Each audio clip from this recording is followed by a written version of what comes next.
لک الحمد یا اللہ الصلاۃ والسلام علیک یا رسول اللہ اما بعد۔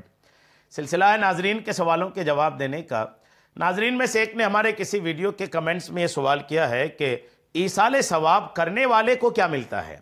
جو ایصال ثواب کرتا ہے، انہوں نے پڑھا لکھا جمع کیا، اس کو جمع کیا، اس میں جمع کیا، وہ جو بھی بنانے کا تھا وہ بنایا، تبرک بنایا، کھانا بنایا، لنگر کیا، سارا کچھ کیا اور دوسرے کے نام پہ ایصال ثواب کر دیا۔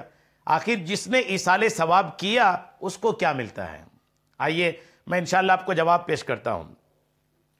کوئی بھی نیک عمل کسی مسلمان زندہ یا مردہ کو ایصال ثواب پہنچانے کی نیت سے کرنا جائز ہے، اور اس کا ثواب اس مسلمان کو پہنچتا بھی ہے، اور ساتھ ساتھ ایصال ثواب عمل کرنے والے کے نام اعمال میں بھی اس کا ثواب لکھا جاتا ہے۔ وہ عمل کرنے والا اس اجر سے، اس ثواب سے محروم نہیں رہتا۔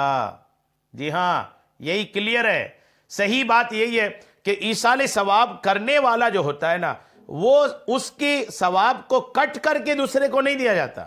میں نے سورہ اخلاص 3 مرتبہ پڑھا اور میں نے اپنے والد کے نام پر ایصال ثواب کر دیا، تو اس کا مطلب یہ نہیں کہ پڑھنے کا جو مجھے ثواب ملا تھا وہ سارا ثواب بالکل الگ ہی ہو گیا، ختم ہو گیا، مجھ سے لے کر کے ان کو دے دیا گیا، میرا کٹ کر دیا گیا، ایسا نہیں ہے۔ وہ ثواب مجھے تو ملا ہی ملا، اتنا ہی اللہ کریم میرے والد محترم کو بھی الحمدللہ عطا فرماتا ہے۔ ثواب، ایصال ثواب کرنے والے کی کوئی کمی نہیں ہوتی، الٹا ان کا نفع ہوتا ہے۔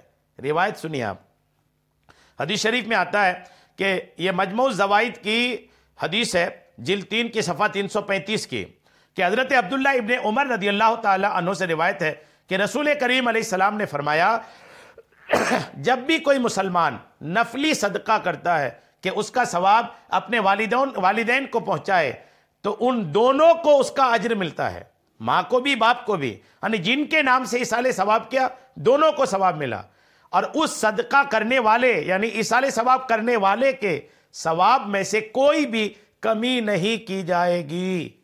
یہ تو حدیث ہو گئی نا، یہ مجموع الزوائد کی حدیث ہے۔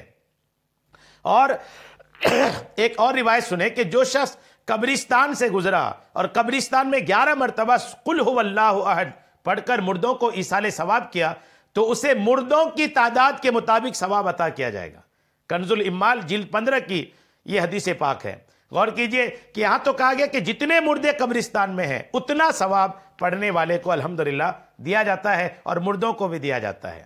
بہرحال ایصال ثواب کرنے والے کے ثواب میں کوئی کمی نہیں ہوتی، الٹا ان کے ثواب میں بڑھا دیا جاتا ہے۔ اس لیے ایصال ثواب کو وسیع کرنی چاہیے، بڑھانا چاہیے، زیادہ سے زیادہ لوگوں تک اس کو پہنچانے کی کوشش کرنی چاہیے۔ اللہ کریم ہم سب کو ایصال ثواب کی توفیق عطا فرمائے، آمین، بجاہ النبی الامین صلی اللہ تعالی علیہ وسلم۔